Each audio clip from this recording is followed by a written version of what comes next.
après cette pause fraîcheur, je vous propose de poursuivre avec l'état de l'art scientifique. Qu'est-ce qui se passe sur le front de la connaissance? On va voir ça avec Aurélien Carbonnière, David Doxaran et Antoine Mongin. Je crois que vous êtes là, Aurélien. Ah non, je me trompe, vous êtes là, vous êtes là. Voilà, très bien. Parfait. Aurélien Carbonnière, vous êtes responsable au CNES du programme Zone côtière et cryosphère marine. Et l'idée, c'est de voir quelles sont les missions spatiales qui se préparent, là, qui sont dans les tuyaux concernant nos sujets. Oui, tout à fait. Merci Paul et merci à la métropole et à la ville de Nice pour cette invitation. Donc oui, tout à fait. J'ai ciblé ce discours sur les priorités scientifiques avec des focus sur les missions spatiales, mais aussi sur des travaux scientifiques, les deux allant de pair. La concrétisation, c'est bien sûr la mission spatiale, mais bien sûr, en amont de ça, il y a beaucoup de travaux qui sont faits par les laboratoires. Donc, je déroule le plan. Pour commencer, je pensais qu'il était important que vous resituiez l'écosystème spatial français qui concerne, alors ce sont des chiffres approximatifs, mais qui concernent à peu près 70 000 personnes et qui sont répartis en 5 grands groupes.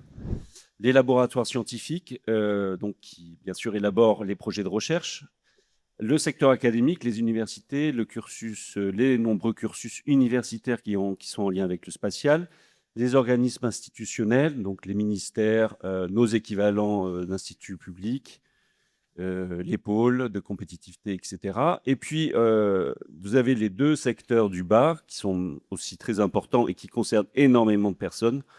Donc l'industrie manufacturière, qui sont donc responsables de l'élaboration des plateformes, des satellites, des équipements, et aussi donc une industrie axée sur les services qui, eux, traitent de la donnée justement à des besoins d'utilisation concrète. 4 priorités stratégiques au CNES, rapidement. Donc, on a la partie stratégique défense, donc voilà, un pôle de renforcement indéniable, surtout en ce moment. On soutient l'économie française, la compétitivité, voilà, sur une scène également internationale.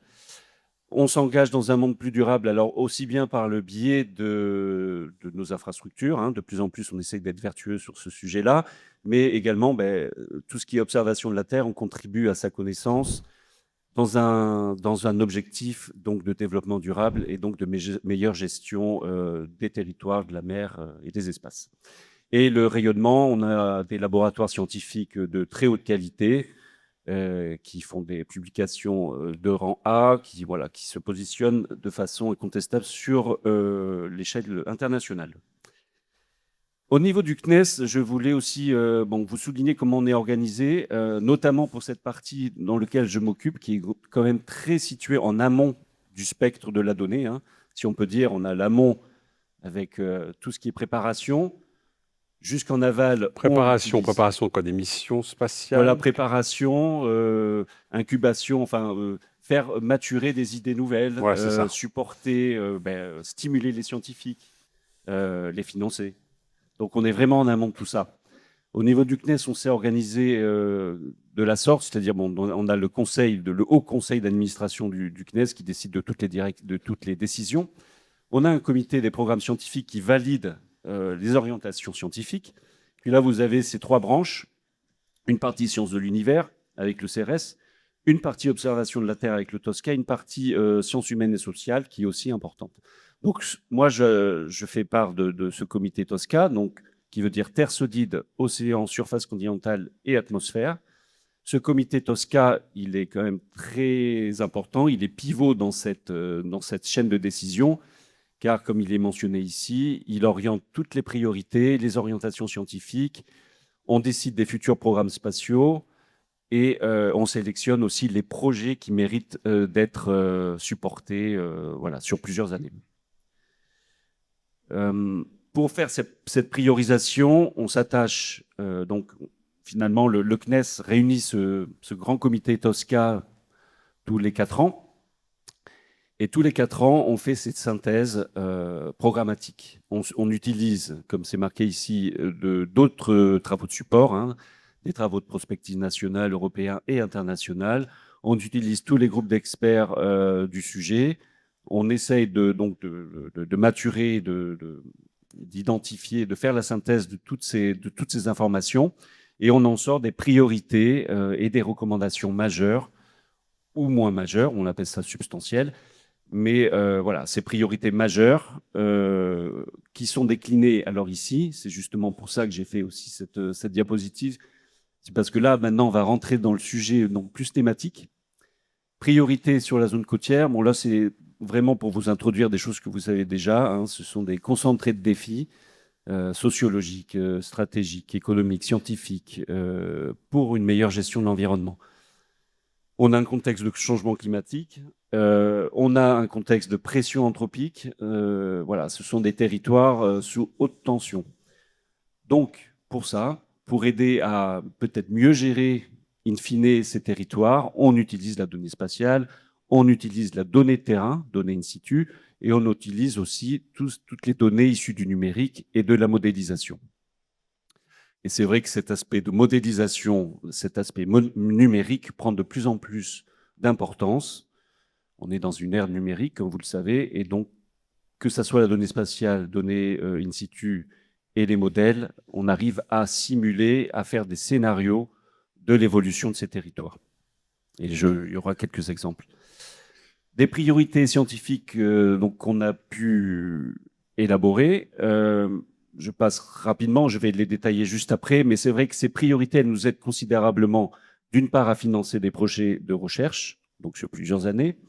On établit des feuilles de route de recherche avec nos homologues institutionnels.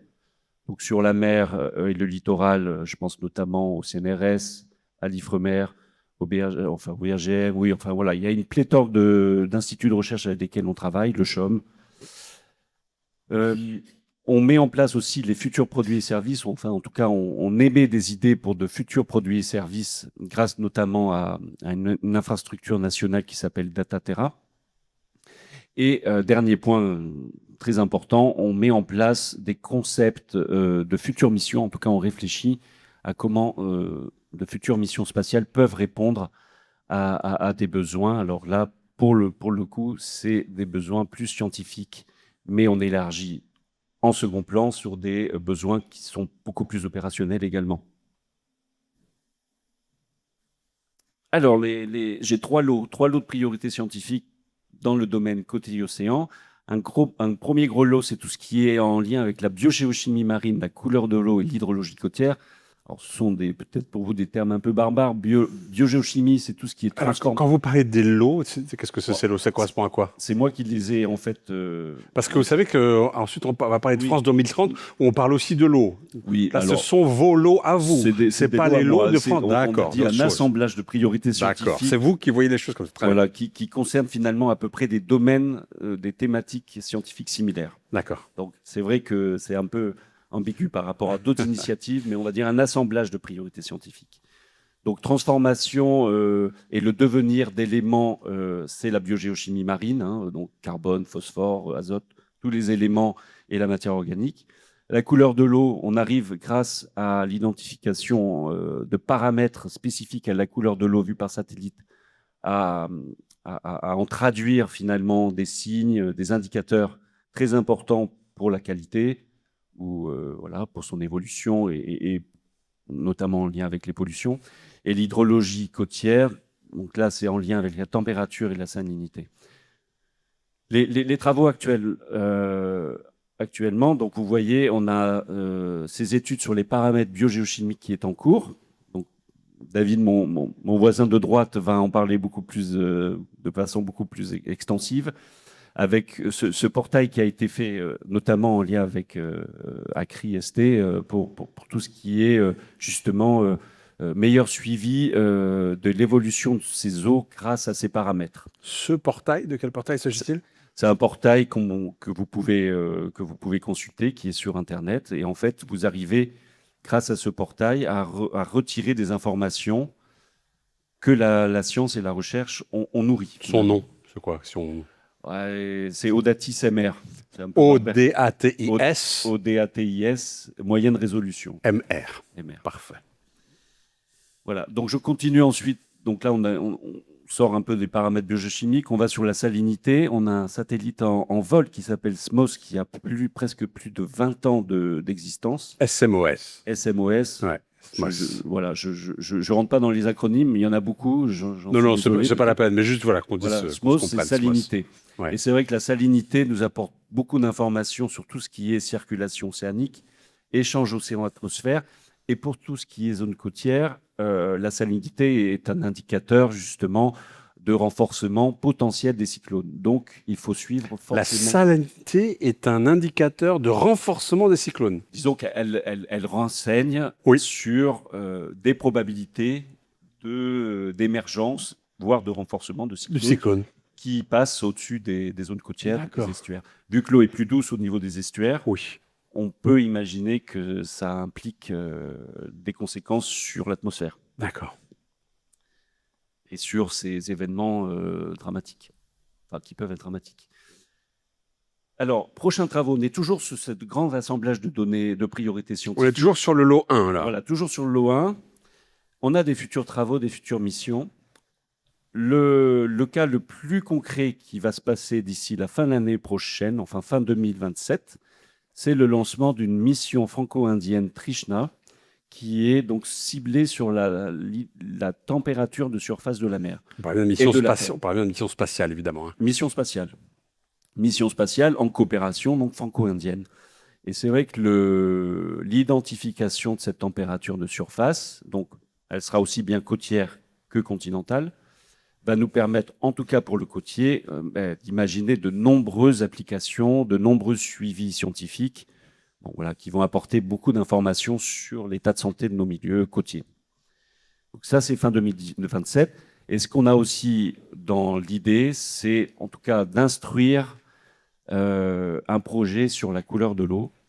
Et là, on est encore dans l'initiation de ce travail, mais la couleur de l'eau, comme je l'ai dit un peu en introduction, c'est un paramètre très important pour tout ce qui est qualité de l'eau et impact après sur l'économie littorale, l'aquaculture. Enfin, voilà, on peut imaginer de nombreuses applications grâce à ce paramètre.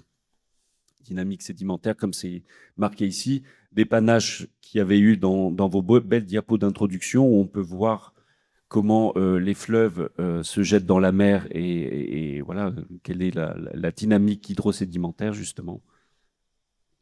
Donc, beaucoup de choses se passeront bientôt. Ce gros assemblage numéro 2, aussi très important, c'est là une meilleure connaissance de la zone bande côtière, donc de la bathymétrie du relief sous-marin à la topographie, relief aérien, si je peux résumer comme ça. Et on passe par le trait de côte, donc le trait de côte qui, bien sûr, évolue. Alors actuellement, il y a de nombreux travaux de bathymétrie, évolution du trait de côte, topographie, notamment grâce aux données satellites optiques qui sont en vol. Vous avez la liste ici des satellites qui sont impliqués. Et ça a permis d'établir un premier atlas mondial de bathymétrie côtière. Donc grâce à l'observation satellitaire, donc ça c'est quand même une réalisation notable et très importante qui vise à être perfectionnée. Mais en tous les cas, voilà, nos industriels français, nos académiques et nous, en tant qu'agence, avons réussi à établir ce premier atlas mondial de bathymétrie côtière à partir du... Ça n'existait pas, ça. Ça existait, mais de façon avec des bateaux ou grâce à l'aéroportée. C'était pas avec des moyens satellitaires. Pas avec des moyens satellitaires. Et donc maintenant, on a une couverture absolument mondiale grâce aux satellites, évidemment. Mais en quoi c'est intéressant de connaître la bathymétrie, c'est-à-dire la forme, la topographie au fond des océans, si je puis dire. Ça implique, en fait, c'est un facteur très important donc, pour comprendre les risques qu'il peut y avoir en termes de submersion. Plus vous avez la connaissance profonde, enfin une connaissance fine de la bathymétrie, plus vous pouvez Anticiper, imaginer. anticiper les risques en cas d'événements extrêmes. Comme un tsunami, justement. Voilà, exactement. Et pareil que la topographie. Donc, en fait, ça implique une gestion territoriale très raisonnée, finalement, le fait d'avoir en connaissance ces paramètres. Et puis, ce que je mentionne, c'est les jumeaux numériques côtiers qui sont en plein développement. Bon, ben voilà, typiquement dans ce cadre d'aborder des scénarios d'inondation côtière, d'évolution du trait de côte, donc érosion ou engraissement ou accrétion. Voilà, c'est vraiment en plein développement. Et on a besoin de ces atlas de bathymétrie, de cette topographie et de cette évolution du trait de côte pour faire nourrir et pour mettre en place ces jumeaux numériques. Voilà, un exemple typique de la bathymétrie qu'on voit par satellite. Un exemple typique du trait de côte. Je ne vois rien, je ne comprends rien. Bon. Donc, remettez la première image. Je peux la remettre. Oui, là, voilà. Bon, elle n'est pas assez grande, mais on voit finalement avec cette image que... Donc, on a la côte à droite, c'est ça, et l'océan à gauche. Exactement. Ensuite. Et ensuite, plus vous êtes rouge et plus c'est peu profond. D'accord, moins c'est profond. Voilà. OK. Au niveau du trait de côte, pareil. Bon, c'est des codes couleurs, mais c'est pour montrer l'évolution qu'on arrive à faire grâce de façon multi-annuelle. Donc là, c'est le même endroit, mais... C'est pas forcément le même endroit, non. Non, c'est pas forcément le même endroit, mais on arrive à tracer finalement l'évolution de ce trait de côte avec ces outils qu'on a mis en place grâce au CNES. Et donc, on fait une évolution de ce trait de côte. Et de même, donc là, c'est plus une vision de la topographie, donc du relief aérien, avec la mer à droite et donc le terrain à gauche, avec les zones rouges qui sont un peu plus élevées. Voilà, alors là aussi, c'est un graphique qui vous montre sur une plage, grâce à cette technique sur le trait de côte, on arrive, donc il y a eu des transects, donc ces sortes de barres perpendiculaires à la plage, et on arrive à ce graphique à droite, où sur une année, on arrive à symboliser, enfin en tout cas à matérialiser le trait de côte, donc qui varie de façon saisonnière. Le lot 2, on y est toujours parce qu'on a des prochains travaux sur cette partie connaissance et zone de la bande côtière. On a donc pour cette bâtie, toujours ce triptyque bâti, évolution et topographie. On a la mission CO3D. On a la mission CO3D qui arrive. Donc là, on a une petite représentation graphique, voilà. On arrivera à voir à 50 mètres de résolution en 3D l'évolution du trait de côte. 50 mètres de résolution, c'est un... Ah ben c'est tout petit. 50 centimètres. Centimètres, pardon. Ah, pardon. 50 centimètres. D'accord. D'accord. Excusez-moi. 50 centimètres avec 4 satellites, donc 2 marcheront en tandem. Et on en a 2 autres de l'autre côté de la Terre qui tournent autour de la Terre comme ça. Et puis, en fait, on arrivera à avoir une information beaucoup plus fine sur tous ces processus d'érosion ou d'accrétion en fonction des cas. Et lot 3. Et le lot 3, donc c'est l'altimétrie, c'est le niveau de la mer. Hydrodynamisme, c'est le mouvement des masses d'eau. Bon, la mission SWOT a été lancée en 2022. Je ne sais pas si vous êtes familier avec ça. C'est des missions CNES, Agence spatiale européenne. Hein. Alors là, non, c'est avec la NASA. C'est CNES-NASA, ça. SWOT, c'est CNES-NASA. CNES-NASA. Et là, alors, cette mission s'est beaucoup concentrée sur l'océan au large et sur les surfaces continentales pour tout ce qui était estimation des ressources en eau. Côté océan, c'était plus le niveau de la mer. Et maintenant, on s'attache à mieux comprendre, grâce à SWOT, ce qui se passe au niveau des littoraux.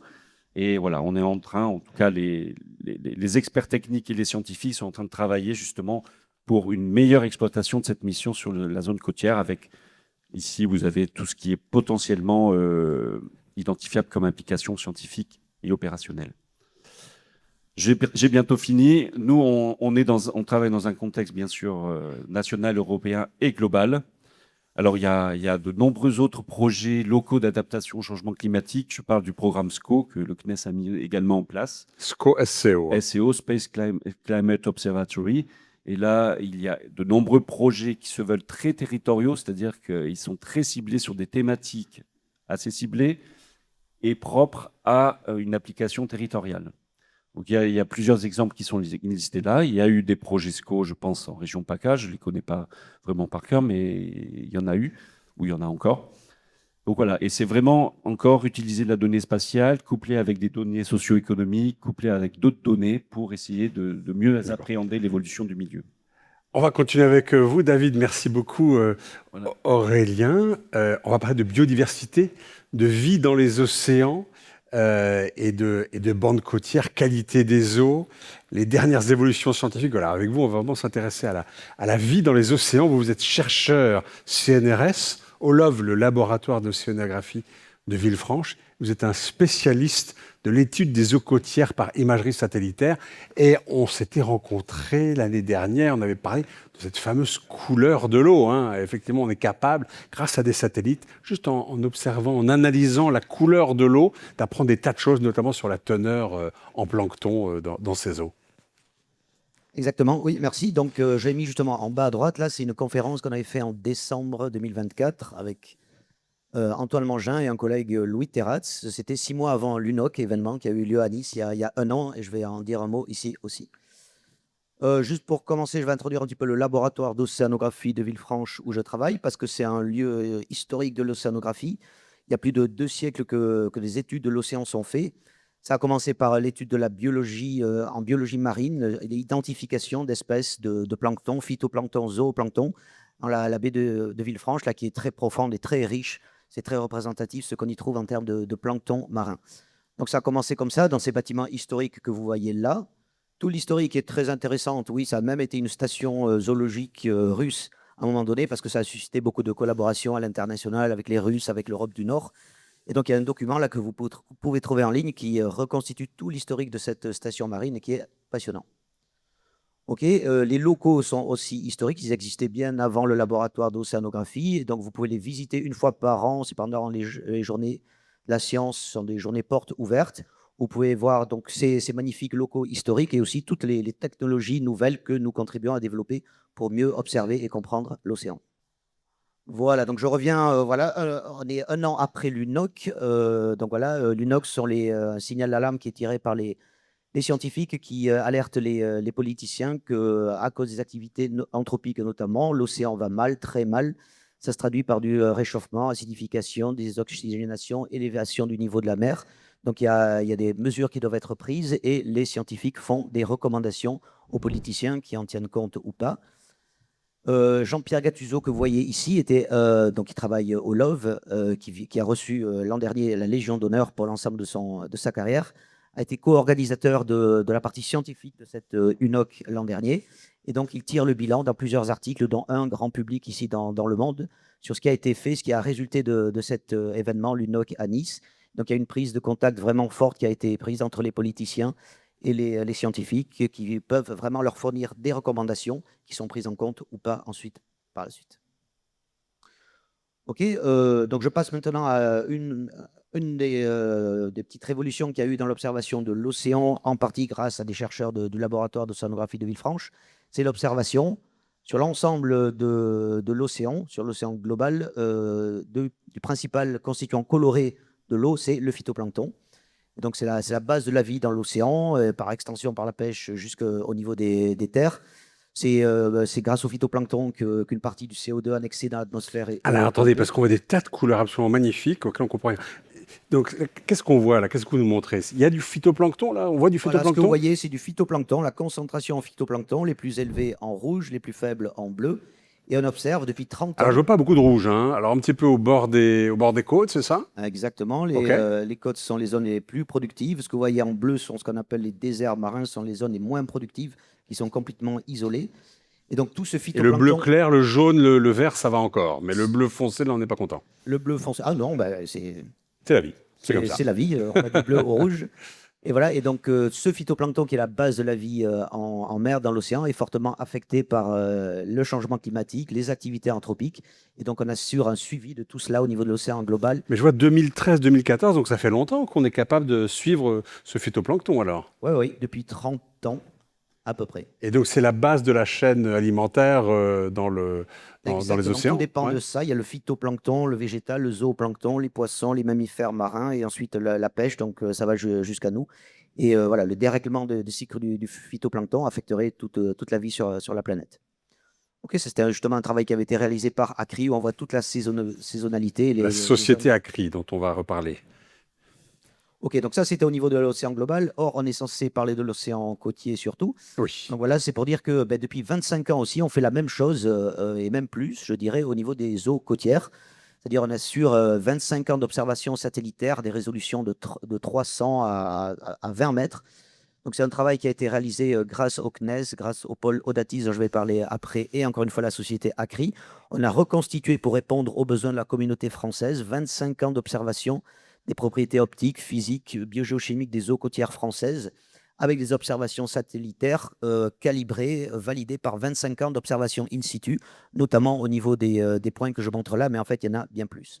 Ce qu'on fait au niveau des eaux côtières, on le fait même au niveau des eaux très littorales et même à l'embouchure des fleuves. On peut même maintenant remonter à l'intérieur des fleuves et travailler au niveau des eaux continentales avec les mêmes satellites.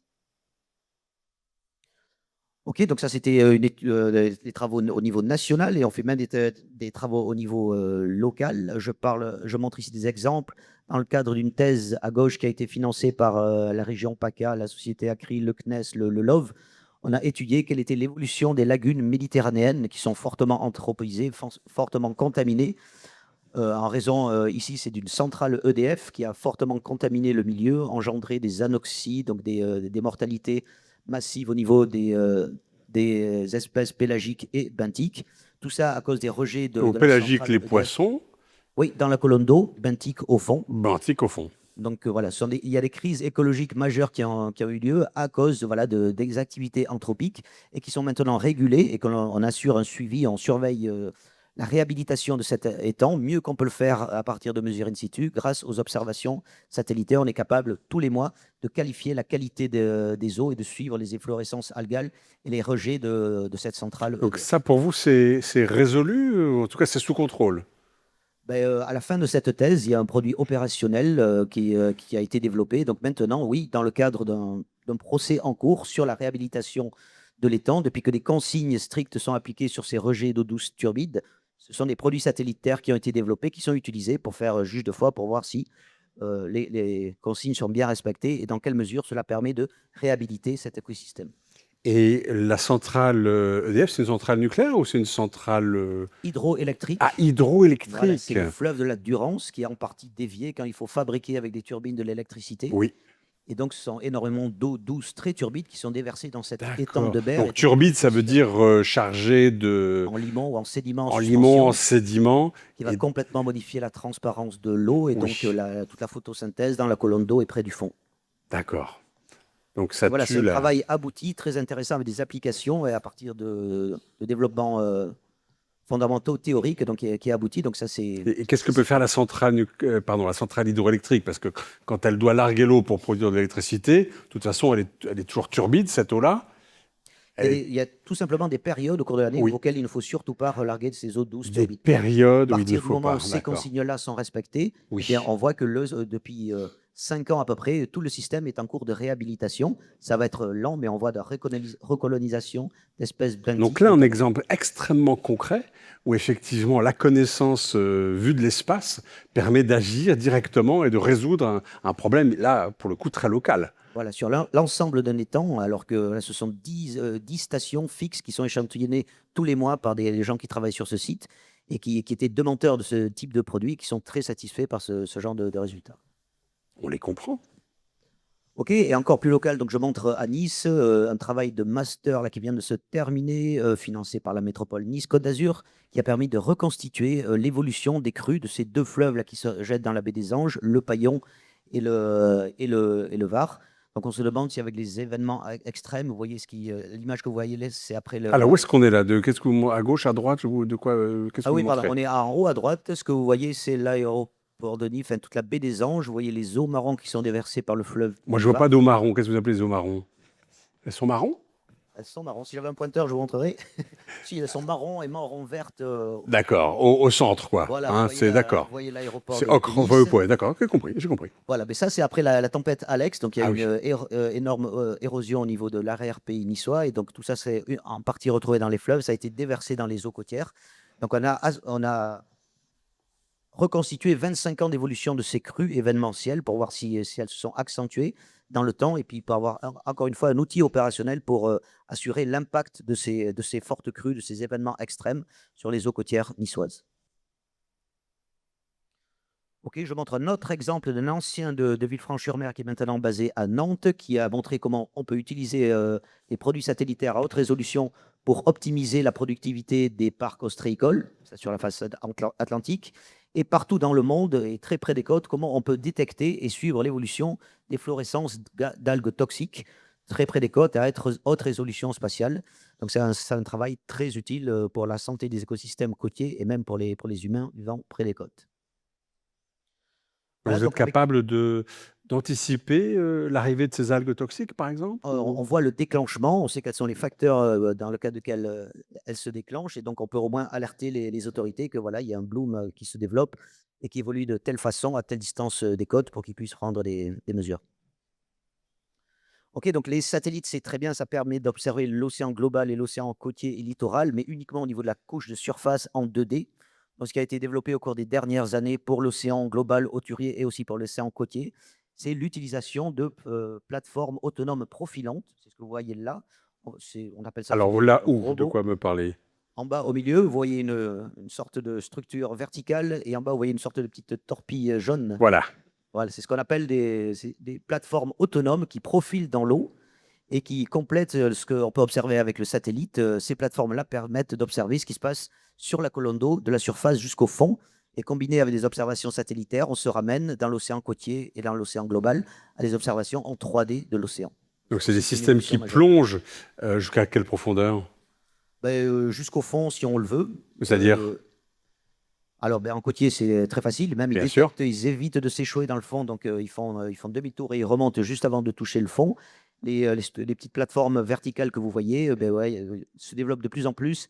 Ces types de plateformes qui permettent d'aller très profond, jusqu'à des milliers de mètres, jusqu'à Milliers un de centaine mètres, de mètres d'accord. maintenant. Et ensuite, évidemment, donc, elles font des analyses tout au long de ce qu'on appelle la colonne d'eau, donc tout long en profondeur, et elles reviennent à la Alors, reviennent en surface. surface. Ce que vous voyez en haut, c'est une petite antenne qui leur permet de transmettre ensuite, via les satellites, leur position et transmettre toutes les données qu'elles ont Toutes les données enregistrées. qu'elles ont. Donc, à chaque fois qu'elles remontent, les données sont transmises, reçues, et en quasi temps réel, on voit ce qui se passe sur la colonne d'eau. Donc, ça, c'est deuxième petite révolution sur l'observation de l'océan. OK. Voilà, au niveau français, je veux dire un mot sur les grands programmes de recherche prioritaires océan et climat qui sont développés depuis plusieurs années et qui vont perdurer sur les 5 à 10 prochaines années. Avec ces deux projets, le projet Riomar, le projet Futurops, qui permettent d'étudier quelle a été l'évolution des eaux côtières françaises au cours des 25 dernières années. Encore une fois, en combinant observations satellitaires et in situ adaptées, combinées.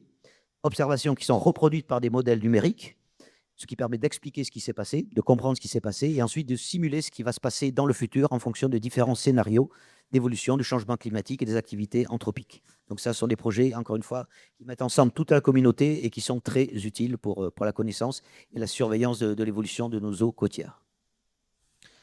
Et voilà, il y a aussi de grands projets qu'on appelle PEPR, programmes et équipements prioritaires de recherche, loin des côtes en France métropolitaine. Notamment à gauche, ce que vous voyez, c'est une étude approfondie d'une zone qui a été très très peu étudiée historiquement, qui est l'océan Indien, où se trouvent des territoires outre-mer français, La Réunion, Mayotte. Donc ces zones qui ont été sous-documentées, qui sont suspectées de subir de la surpêche, de baisse des ressources marines, on va les documenter à partir, encore une fois, de mesures in situ, d'observations satellitaires, pour pouvoir mieux gérer ces ressources marines en lien avec les populations locales qui vivent notamment de la pêche. À droite, un autre grand programme de recherche qui va durer pendant 10 ans, qui va voir la communauté française être très impliquée dans l'exploration des grands fonds marins, qui sont encore très sous-échantillonnés, peu connus. On ne sait pas s'ils sont vraiment contaminés par toute la pollution d'origine anthropique. On va le savoir, notamment en utilisant ce type d'instrument. Ce que vous voyez, c'est le Nautile. Il en existe plusieurs au niveau d'Ifremer. Là, ce sont des sous-marins habités qui permettent d'atteindre les profondeurs jusqu'à 6000 mètres. Et en plus de ça, il y a un gros financement européen qui vient d'être décroché par 3 laboratoires français, un à Nice, un à Villefranche-sur-Mer, qui va voir comment ces grands fonds marins sont fertilisés par le bas par les volcans sous-marins.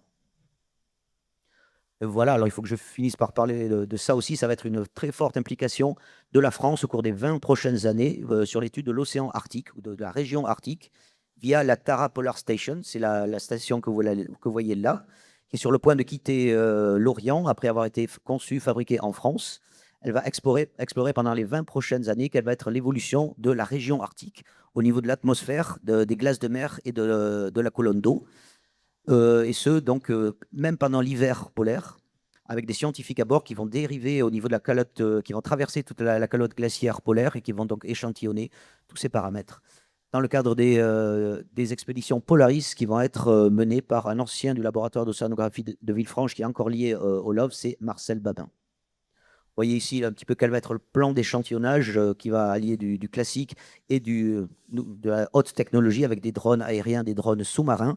Et là aussi, un financement européen d'envergure vient d'être décroché pour voir comment la vie peut avoir lieu pendant la nuit polaire avec juste un minimum d'éclairement et des températures extrêmement basses. Le phytoplancton continue à faire de la production primaire.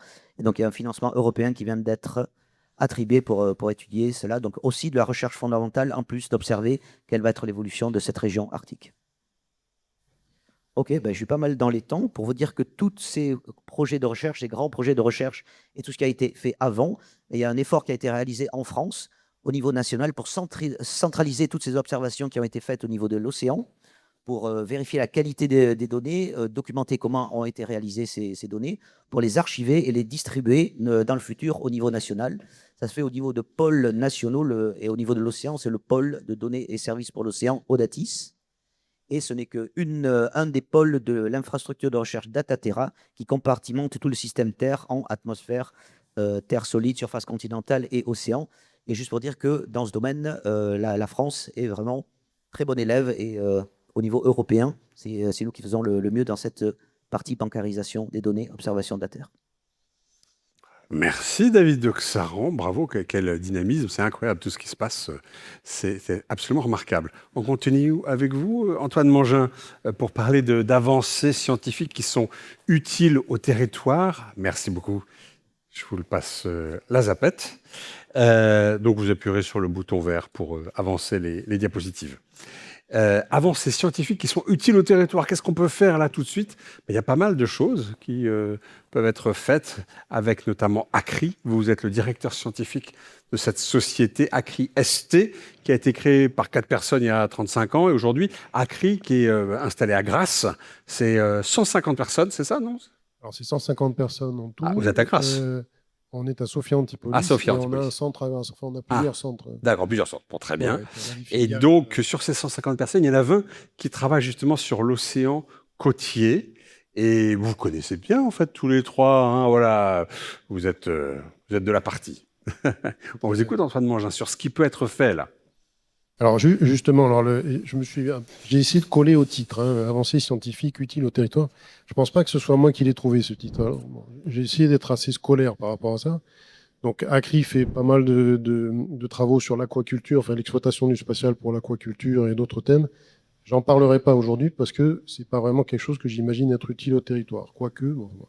Et donc, on a parlé de développement économique ce matin. Ouais, c'est une petite ferme aquacole. Mais David a déjà montré aussi des exemples de l'exploitation.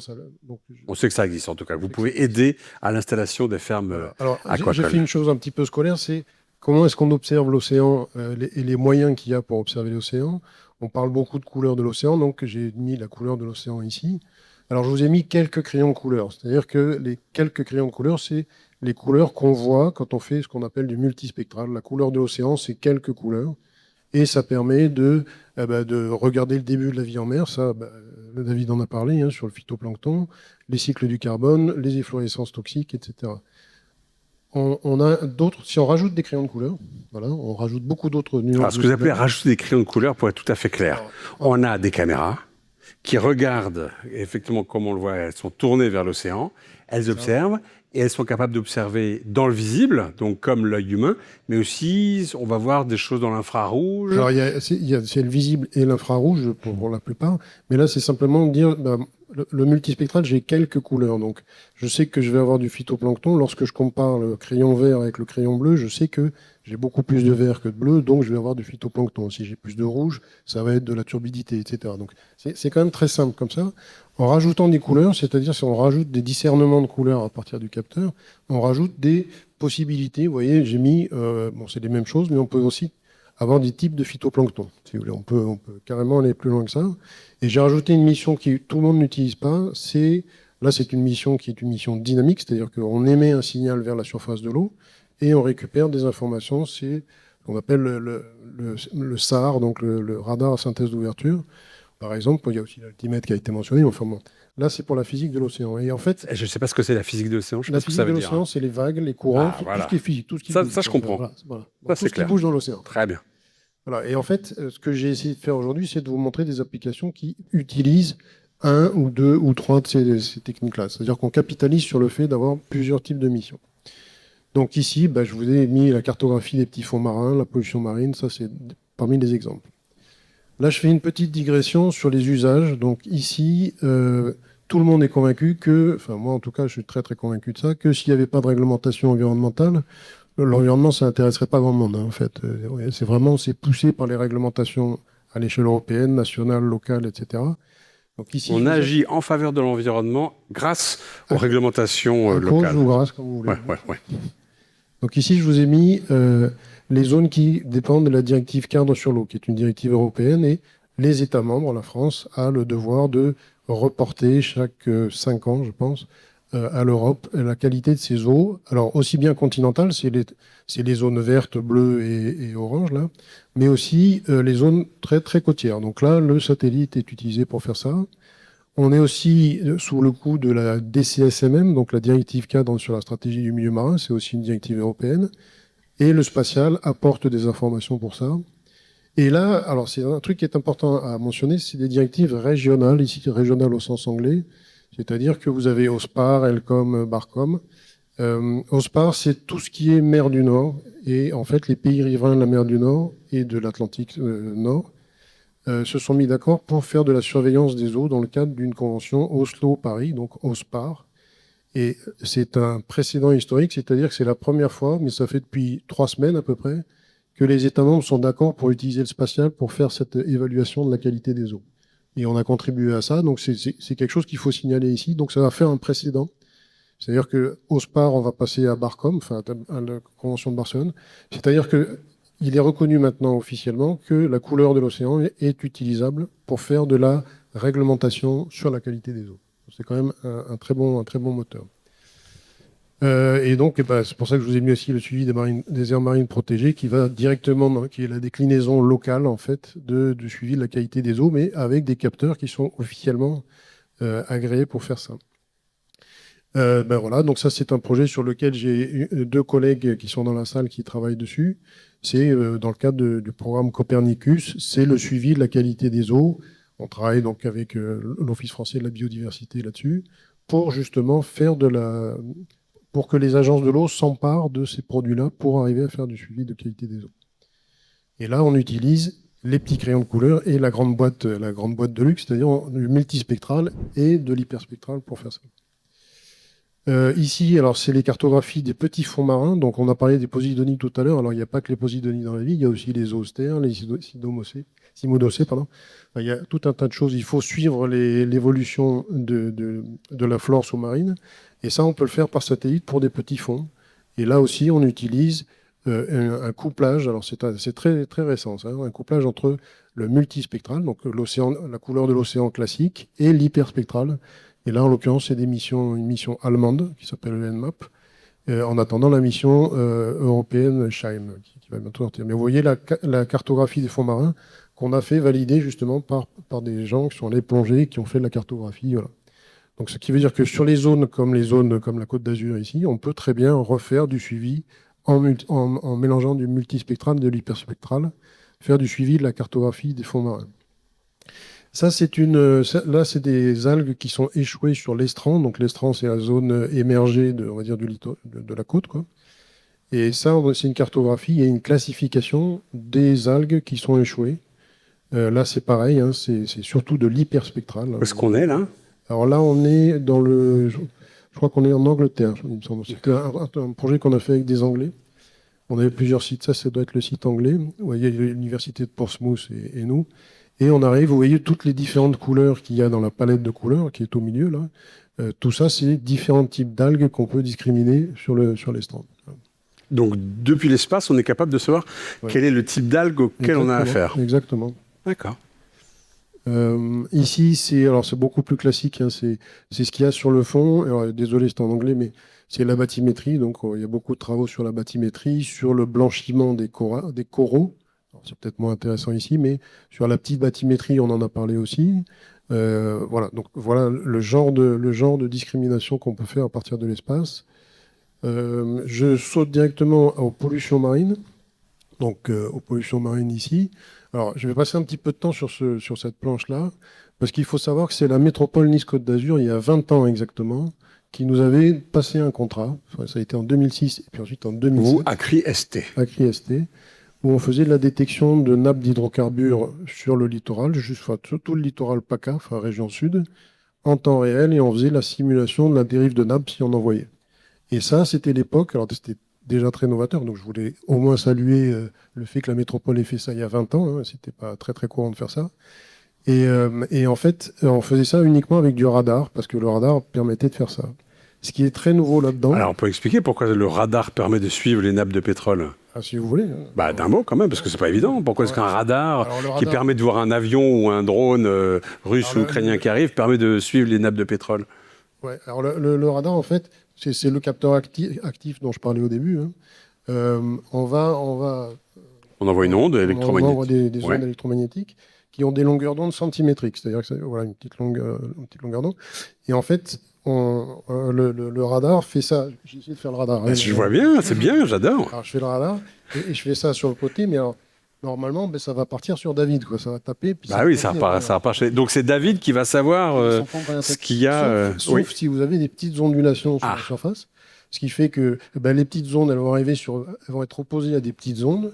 Et puis, ça va réfléchir. Donc, s'il y a des micro-vaguelettes d'1 centimètre, je vais les retrouver en radar. Ce qu'on appelle des ondes de capillarité. Et alors, si jamais il y a de l'huile sur la mer, là, vous savez comment ça se passe. Bah oui. Puisque quand on met de l'huile sur la mer, c'est ce que faisaient les pirates avant, ils filaient de l'huile, et justement, c'était l'expression filer de l'huile pour calmer la mer.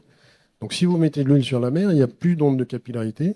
Et par conséquent, mon image radar... Donc, l'eau est beaucoup plus plate là où il y a de l'huile. Et donc, ça ne revient pas, ça va vers David. Et donc, sur mon image que moi je récupère, j'ai des traînées noires. Voilà. Qui m'indiquent les hydrocarbures. Donc, c'est comme ça que le radar permet de suivre les maintenant, on a les pollutions de pétrole. Voilà. Alors, ça, on fait, mais ça permet de suivre aussi pas mal d'autres trucs, mais en particulier les hydrocarbures.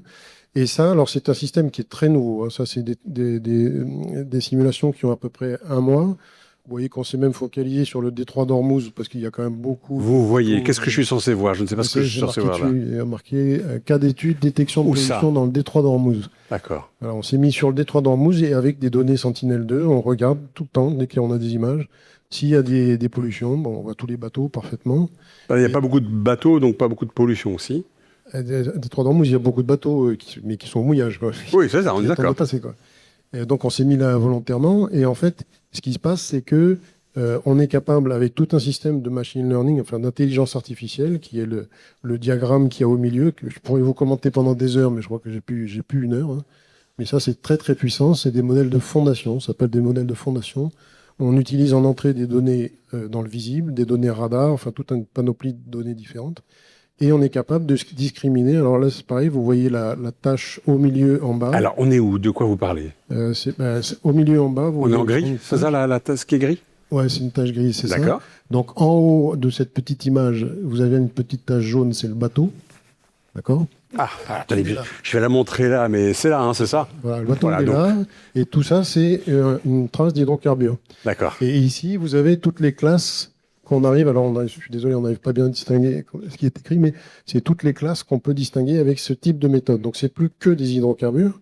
C'est aussi des macrodéchets. Si on parlait des plastiques tout à l'heure, on peut distinguer voilà, tous ces types-là et les déchets, même les macroalgues qui flottent, etc. Voilà, donc ça, c'était juste pour souligner que depuis 20 ans, on savait faire avec un radar tout court. Et maintenant, on fait ça avec toute la panoplie, les petits crayons de couleur, toute la boîte, et puis le radar aussi. Voilà. C'est la détection. Donc ça, c'est voilà. innovant. C'est là où j'ai essayé de me mettre dans un truc un peu innovant pour les territoires. Ici, des usages qui sont un peu plus classiques. Donc, j'ai pas réussi à retrouver la même image qu'Isabelle de la plage de Nice. Mais enfin, vous savez qu'elle aurait pu vous la donner si vous la lui aviez demandé. Oui, mais je savais pas qu'elle l'avait. D'accord. Voilà. Bon. Et donc, voilà, c'est le suivi du littoral. Alors, ce qui est très important ici, c'est que grâce au fait qu'on a plusieurs capteurs, alors ça, c'est un message que je passe à tout le monde, on sait que ce qu'on fait, c'est faux. Ah, d'accord. Alors, attendez. On a plein de capteurs, ça c'est formidable, et donc on sait ce qu'on fait, c'est faux. Non, il faut être humble et dire ce qu'on fait. Vous l'êtes. Ce qu'on fait, c'est il y a des incertitudes dans ce qu'on fait. C'est autre chose. Et le fait d'avoir plusieurs capteurs, ça nous permet, s'il y a un capteur qui dit oui, l'autre qui dit bof, et le troisième qui dit oui, on est à peu près content. S'il y en a un s'ils disent tous des choses différentes, on a un indice de confiance qui est très faible. C'est pour ça que sur cette planche-là, vous voyez, les codes couleurs sont des indices de confiance. Ah, des indices de confiance. Voilà, de la détection de ce qu'on fait sur le trait de côte. Donc, quand vous parlez des capteurs, le satellite, c'est un capteur. Voilà. Et on met aussi des capteurs in situ. Non, c'est pas de ça que vous parlez. Voilà, j'ai utilisé les 3 capteurs qui sont là, encore une fois. Mes petits crayons couleur, les grands, et puis le radar. Et c'est avec ces 3 déterminations qu'on arrive à des niveaux de confiance. Donc, toujours depuis les satellites. Et à se rassurer sur le fait, parce que ça, pour le gestionnaire de territoire, c'est important. Je crois qu'Isabelle, tu l'avais mis dans un de tes slides, qu'il fallait des choses à 90% de confiance ou quelque chose comme ça. Bon, ça c'est vraiment très important pour la gestion des territoires, c'est la confiance. Ici, c'est simplement pour dire que cette technique-là, encore une fois, c'était en anglais. On a fait en Angleterre, on a fait 3000 km de côte avec ces méthodes-là. Donc ça, c'est l'avantage du spatial, de passer de petites zones, de se mettre en point sur une zone, et puis ensuite de passer à des territoires beaucoup plus grands. Donc là, 3000 km de côte en Angleterre, et puis voilà, j'ai fini. et en fait, ce que je tiens à préciser aussi, parce que ça a été dit par le président Maria ce matin aussi, et puis aussi par Isabelle, encore une fois, avec les types avec leur smartphone sur le bord de la plage, là. Le spatial, il n'y a pas que le spatial dans la vie. Moi, j'ai fait que du spatial là, pour vous montrer les innovations et les avancées possibles, mais il est important que le spatial soit assorti d'autres moyens, toujours, de mesures in situ, de smartphones. Alors, juste, je fais un peu de pub. Voilà, il n'y a pas le spatial. Moi, j'ai fait un observateur de méduses. Bon, ça, je pense qu'il y en a pas mal dans la salle qui doivent l'utiliser. C'est simplement on fait du reporting de méduses avec un smartphone. On est à plus de 100 000 observations de méduses depuis qu'on a lancé le truc. Il y a 7000 personnes. Donc, je vois une méduse, je la photographie? Voilà, ou si vous n'en voyez pas, vous le dites aussi. Ça, c'est super. D'accord. Et depuis qu'on a lancé ça, on a 100 000 observations. Chaque année, il y a 7000 personnes qui contribuent, on ne les connaît pas, hein, mais qui contribuent de manière spontanée. Je crois qu'il y a 7000 personnes qui sont piquées. Non, il y en a plus que ça, je pense. Oui, c'est ça. Et voilà. Et ça, on le combine avec des données spatiales. C'est juste pour dire que le spatial, c'est bien. Combiner le spatial, c'est très bien. Combiner le spatial et d'autres sources de données, c'est fantastique. Voilà. Bon, merci beaucoup, messieurs. On va peut-être prendre 5 minutes pour se poser des questions. Si vous avez envie de discuter avec les 3 intervenants, il faut surtout en profiter. Céline est là pour vous apporter un micro, si vous le souhaitez. Plein de choses, c'était très très foisonnant. On a l'impression c'est David Doxaran qui parlait d'efflorescence algale. Là, c'est une efflorescence d'initiatives, de créativité, de choses qui se passent à toutes les dimensions. On était dans le local, le national, le régional au sens anglophone. Oui, voilà, c'était impressionnant. Plein de choses qui se font. Peut-être que j'ai une petite question à vous poser. David Doxaran, qu'est-ce que j'avais noté? Ah oui, j'avais noté ceci. Je vais vous dire exactement. Oui, juste en fait, moi j'aurais dû montrer 2 ou 3 planches en plus. Alors, c'était déjà pas mal là. Hein. Oui, c'est On avait déjà là, c'était ouais, non, c'est bon. Non, ce que je veux dire, c'est on a une impression d'un grand dynamisme. C'est-à-dire qu'il se passe énormément de choses sur ce front de l'océan, des satellites, de la connaissance. En fait, il y a énormément de choses à l'œuvre. Vous parliez aussi d'exemples internationaux dans l'Arctique. Enfin, c'est vraiment extrêmement impressionnant. Ben oui, Mais vous avez l'impression que il se passe plus de choses aujourd'hui qu'il y a 20 ans ou... oui, parce qu'on travaille beaucoup plus sur l'océan côtier, voire même sur les eaux continentales, parce que les spécifications des satellites ont évolué, la résolution spatiale notamment, donc on voyait quasiment rien dès qu'on s'approchait des côtes il y a 20-30 Attendez, ans. on voyait rien quand on s'approchait des côtes. Qu'est-ce que ça veut dire? Qui ne voyait rien? Les satellites ne voyaient Oui. rien, ils avaient une résolution spatiale trop grossière. C'était au mieux 1 km. Si vous avez un petit carré là pour observer quelle est la concentration sur un carré d'un Là, kilomètre, vous êtes toujours sur votre chlorophylle, là? Vous êtes toujours sur votre phytoplancton? Oui. D'accord. Eh ben, vous allez, c'est dans une zone de transition qui est contaminée notamment par la terre et tout ça. Donc on voyait très mal. Donc grosso modo, il fallait Une zone de masquer. transition, c'est-à-dire une zone de mer salée qui reçoit des eaux douces Transition en continentales, termes c'est de ça? concentration. On a de très fortes variations de concentration C'est ça. quand on s'approche près des côtes. Et donc, si on a une résolution spatiale insuffisante, Ouais. on moyenne tout ça et on inclut la contamination là-dedans. Donc, plus les corrections atmosphériques qui n'étaient pas encore au point. Donc, ça faisait qu'on n'était pas capable de voir ce qui se passait très près des côtes, alors que ce sont des zones très dynamiques, très productives, donc où il se passe beaucoup de choses.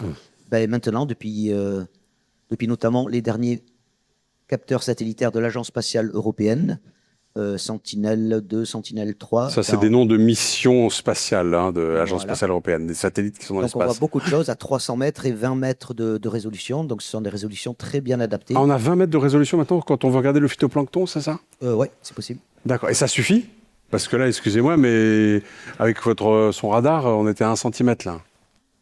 Ah, c'est pas ce que j'ai dit. Hein. C'est la longueur d'onde. Non, mais je sais c'est bien, des rayonnements je sais qui bien. sont Non, mais je veux dire, Les résolutions 20 mètres, c'est pas énorme, c'est ça que je veux dire. Enfin, c'est beaucoup. Pour la chlorophylle, Au contraire, ça c'est suffit beaucoup. Non, mais il y a toujours un compromis à trouver. On ne Oui. peut pas observer la Terre tous les jours ou toutes les heures avec 1 centimètre. Et même avec 1 centimètre, une résolution d'1 centimètre, vous allez avoir plus de contamination à l'interface RO, vous allez avoir plus de problèmes que d'informations à extraire. Ah oui. Donc il y a quand même un compromis à trouver. Mais surtout, quand on parle de 20 mètres, pour le phytoplancton, ça suffit, quoi. Un carré de 20 mètres par 20 mètres, ça Exactement, sur renseigne la déjà plupart, sur ouais. ce qu'on a envie de savoir, quoi. Exactement. C'est pas la même chose si on veut détecter une voiture dans un parking, par exemple, depuis l'espace. Évidemment, on a besoin d'avoir une résolution. Ben, le CNES a un plus capteur précise. qui s'appelle Pléiade, qui a 1 Oui. mètre de Ah, attendez, résolution. un capteur, oui, ce sont des satellites. Hein. Satellitaire qui voit la même chose que les capteurs de l'ESA, mais à 1 mètre de résolution. Ben, ça permet de savoir est-ce que oui ou non, ça apporte quelque chose en plus d'avoir 1 mètre de résolution plutôt que 20 mètres en fonction des eaux côtières étudiées. Et souvent, la réponse est non. 20 mètres, bon c'est suffisant. 20 mètres, c'est suffisant pour ce qui est phytoplancton. Par exemple, oui. Ok, Turbidité, parfait. sédiments, suspension. Turbidité, sédiments, etc. Une question d'Isabelle. Oui, je voulais poser une question à David. On parle du pôle Nord, on parle des Maldives tout à l'heure, etc.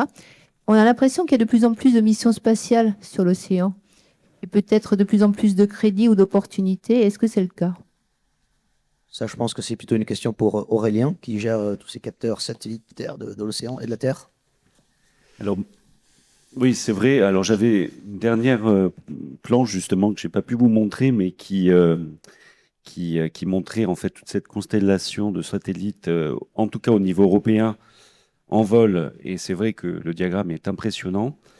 On est à combien, là, typiquement Je ne pourrais pas vous dire. Quoi, c'est 10, c'est 20 plus de 30. Ah, plus de 30, ah oui. Parce qu'il faut compter les satellites météo, les satellites Copernicus, donc de surveillance de l'environnement, plus les satellites CNES qu'on fait en partenariat. Donc, ça commence à faire. Après, vous connaissez toutes et tous la situation budgétaire nationale.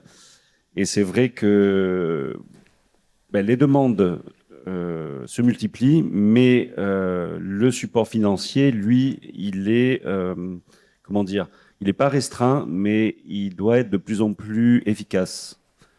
Donc, on nous demande maintenant, nous, en tant qu'agence, de faire beaucoup de priorisation.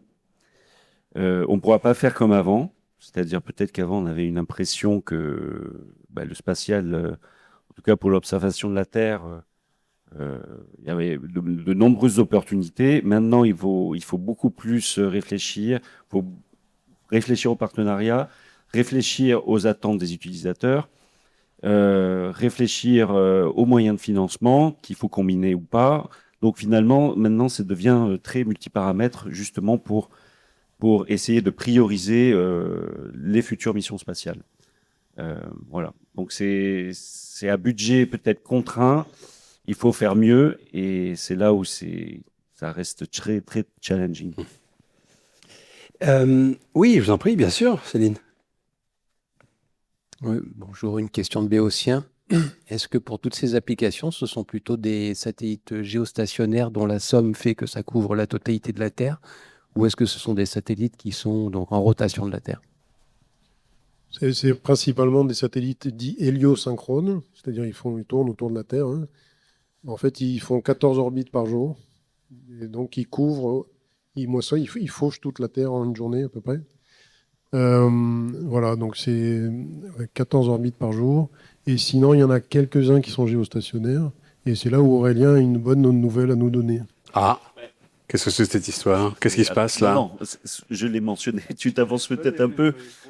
Voilà, mais en fait, dans ce recueil justement de besoins, de prise de connaissance des avancées technologiques, est revenu en fait le thème de la couleur de l'eau et donc la vision par satellite de ce paramètre.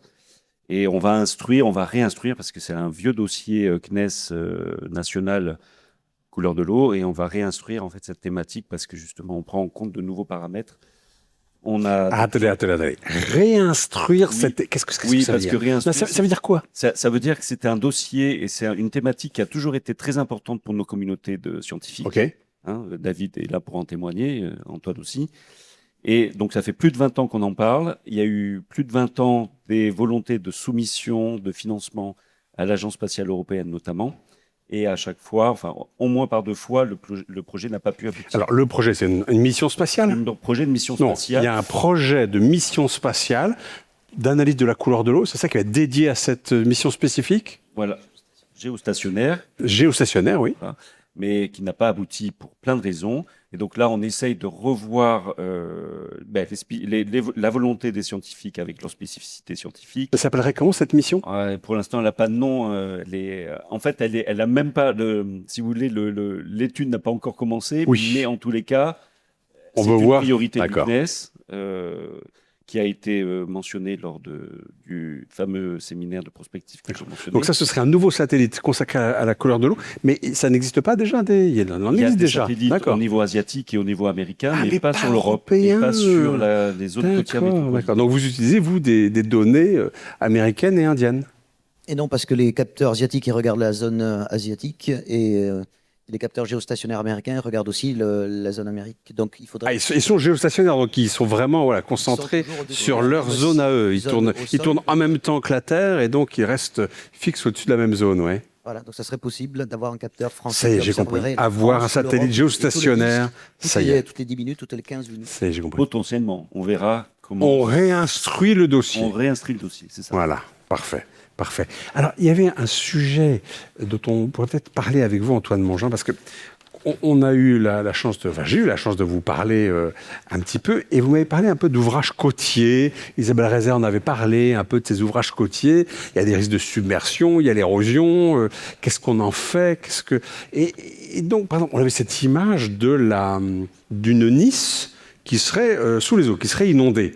Donc, est-ce que, et là, on peut imaginer que c'est peut-être pour 2050 ou ce genre de choses, que ce genre de choses peut se produire ou se reproduire. Est-ce que quand on design, on crée, on imagine un ouvrage côtier, maintenant, qu'est-ce qu'on essaie de faire? On essaye d'empêcher que ça se produise? Ou est-ce que, attendez, deuxième option, ou est-ce qu'on se dit, de toute façon, ça va arriver, donc on peut essayer de freiner la chose ou de l'empêcher, mais de toute façon, ce qu'il faut aussi, c'est augmenter la résilience de la ville, la résilience de mon ouvrage, et faire en sorte que quand ça se produit, très bien, ok, ça c'est là, mais surtout on fait ce qu'il faut pour en effacer les difficultés, enfin effacer je sais pas comment dire, les problèmes qui sont posés, résoudre, ouais. Comment est-ce que... Je vois à quoi vous faites référence Ok. par rapport à notre discussion. Ok. En fait, c'est simplement que lorsqu'on fait des ouvrages côtiers, quand j'étais petit, parce qu'à Crieste, enfin, il y a une branche de la société qui fait ça, hein, et à Sophie Antipolis, on a un canal à houle pour justement tester des ouvrages côtiers. Avant, on disait qu'un ouvrage devait tenir une houle cinquantennale. Cinquantennale, ça veut dire que ça a une probabilité d'arriver à peu près tous les 50 ans. Ça ne veut pas dire que ça arrive tous les 50 ans, mais c'est à peu près tous les 50 ans. Et donc, si jamais il y avait une houle cinquantennale, ben, il y avait des dommages, mais réparables de la digue, et l'ouvrage devait tenir jusqu'à une houle centennale. La centennale pouvait détruire l'ouvrage. Vu les incertitudes qu'il y a par rapport à l'évolution du climat, maintenant, ça a complètement changé. C'est qu'on dit on va que jusqu'à la cinquantennale. Parce que même la notion de houle centennale, parler de la houle, n'a plus de sens. Parce qu'il n'y a plus de stationnarité, il n'y a plus de répétitivité des événements. Si vous voulez. Donc, ça Il n'y a plus la même répétitivité, de toute façon. Exactement. Ouais. On va jusqu'à 50 ans. Et puis même, on dit bon, ben, le niveau va monter. Je viens vers les submersions marines, là. Le niveau va monter de 50 cm ou 1 mètre. Enfin, il y a différentes normes. Le niveau des océans. Voilà, Oui. c'est ça. C'est-à-dire qu'un ouvrage côtier, plus l'eau est haute, ben, plus il doit être costaud, parce que forcément, les vagues peuvent passer par-dessus. Et voilà, donc il y a des règles qui font que maintenant, on dimensionne différemment, pour des durées qui sont différentes. Et ce dont on parlait, c'est qu'effectivement, sur certains exemples que je vous avais donnés la dernière fois, la notion de risque, de gestion du risque a beaucoup changé en environnement. C'est-à-dire que, moi je prends la plage de Villeneuve-Loubet, que les gens qui sont ici connaissent sans doute, hein, la plage de Villeneuve-Loubet qui, à chaque fois qu'il y a un coup de mer qui vient d'est, la plage, elle est complètement... tous les galets, ils finissent pas au large, mais ils finissent sur la voie ferrée. Enfin, c'est apocalyptique. Hein, voilà. Et ça fait très longtemps que la municipalité nous demande qu'est-ce qu'on pourrait mettre comme solution. Bah alors, qu'est-ce que vous En fait, faites? la solution, ils l'ont trouvée, elle est très simple. Okay. On peut mettre des ouvrages, mais ça va coûter à la municipalité pour 250 ans à peu près. Attends, répétez ça, j'ai pas compris. Non, ça va peut mettre des ouvrages, mais ça va hors de prix, c'est complètement hors de prix, ça j'ai compris. Et ils consisteraient en quoi ces ouvrages? C'est encore une espèce de digue? C'est des digues sous-marines. Sous-marines. Ça s'appelle des digues immergées, enfin, des brises-lames immergées, pardon. Des brises-lames immergées, donc ça empêche que la houle soit un peu... Ça casse la houle, c'est ça? Et là, ça serait... Excusez-moi, monsieur Mangin, répondez juste à ma question. Oui. C'est casser la houle, c'est ça l'idée? Oui, c'est ça, ça casse la houle. Ça la fait déferler avant qu'elle déferle sur la plage. Ça y est, j'ai compris. Et en fait, ce qu'ils ont trouvé comme solution, ce qu'ils ont mis en pratique comme solution, c'est simplement, quand il y a un coup de mer d'est, ils ont acheté une barrière à 50 €, ils ferment la route, et puis quand la tempête est passée, ils remettent la plage en état, et puis c'est fini. Mais on gère le risque. C'est-à-dire voilà, on gère le risque. On n'est plus au niveau du risque zéro. Voilà, c'est ce dont on parlait l'autre fois. Donc pour la ville de Nice, donc on s'adapte au problème. Ouais. On ne cherche pas forcément à empêcher le problème, surtout voilà, c'est ça, quand ça va. Oui, il y a des moments où il faut accepter qu'on est moins fort que la nature. À Auribeau-sur-Sienne, je prends un dernier exemple qui n'est pas côtier, mais c'est Auribeau, c'est une commune qui est un petit peu derrière. Il y a la Siagne qui passe, qui est une rivière qui peut être en crue. Et simplement, ils n'ont pas assez de place, donc ils ont construit une école qui est en zone inondable. Oui. Voilà. Et ils le savent, et c'est tout à fait réfléchi, et ils disent, le premier jour de l'année, la rentrée des classes, les gamins sont formés, il y a les pompiers qui sont là, alors c'est un peu la fête, hein. Les gamins sont formés à évacuer, et puis en fait, ils surveillent la rivière, et dès que la rivière arrive à un certain niveau, ils évacuent l'école. Puis voilà, c'est comme ça qu'on gère le risque, mais voilà, on connaît le risque et on le gère. Alors là, on gère le risque pour les enfants et les personnes qui sont dans l'école, mais on ne le gère pas pour le bâtiment, parce que le bâtiment, lui... Non, c'est sûr, oui. D'accord. Oui, enfin, mais bon, je vais pas, on va pas faire tout de suite maintenant le plan de résilience de la ville de Nice par rapport à une submersion. Enfin, je ne sais pas comment on fait, hein, mais c'était juste pour la philosophie du risque. On a changé de paradigme. Donc vous m'aviez dit, on a changé de paradigme, et vous m'avez dit, on n'est plus dans la résistance systématique, on admet le risque, on passe de la résistance à la résilience. Hein, c'est ça la philosophie nouvelle. Oui, bien sûr, David Oxaran. Oui, juste pour compléter, qu'on a une collaboration en cours et une convention entre la métropole Nice-Côte d'Azur et des collègues de l'université de Rouen, laboratoire M2C.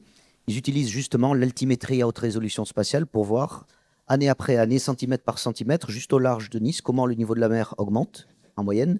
Ils utilisent aussi d'autres techniques de télédétection active du LIDAR pour voir comment chaque tempête se traduit par l'évolution du trait de côte et l'érosion des plages.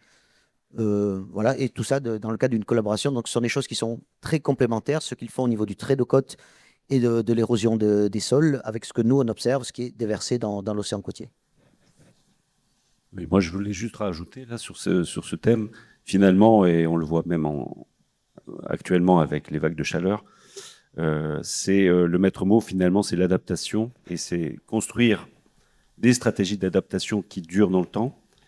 Et ça prend en compte des financements multiples, des utilisateurs engagés, donc multi-utilisateurs, qui partent du même constat et qui veulent travailler ensemble, une planification à long terme. Donc tout ça, enfin voilà, c'est multiparamètres encore, ça se passe sur du temps très long, et voilà, il faut aussi bien que les règlements suivent, que le politique suive, et c'est pas forcément le cas, compte tenu voilà, des urgences climatiques qu'on a dans l'atmosphère ou qu'on peut avoir sur la mer, pardon. Et donc voilà, donc, l'adaptation, je pense que c'est vraiment le maître mot de notre siècle. Adaptation, le maître mot de notre siècle. On va vous remercier infiniment, messieurs, monsieur Doxaran, monsieur Carbonnière, monsieur Mangin. Merci infiniment à tous les trois. À tout à l'heure.